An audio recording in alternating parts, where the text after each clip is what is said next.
Hi,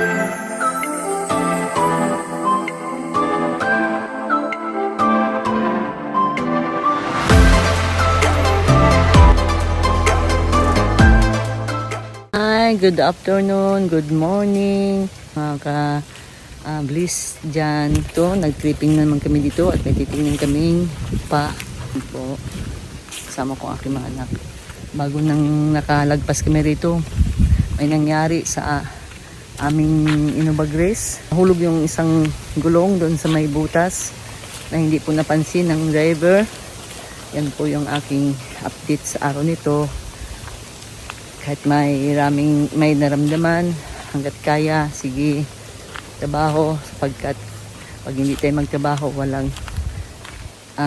walang blessing. Kaya, yan po yung aking update. Welcome to my channel, Blessed Hope Real Estate Vlog.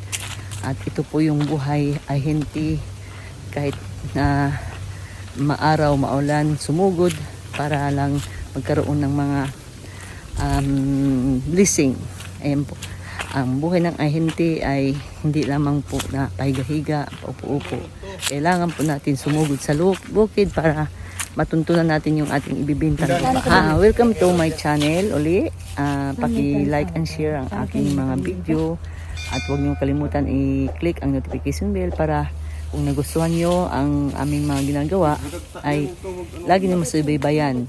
Yung may mga tip ako dito kung paano kumita ng pera, paano magbenta ng lupa para kumita ng pera, paano rin magkaroon ng lupa kung walang lupa. Ang tao ang gustong magkaroon ng lupa ay bigyan ko kayo ng tip. Kaya thank you, God bless.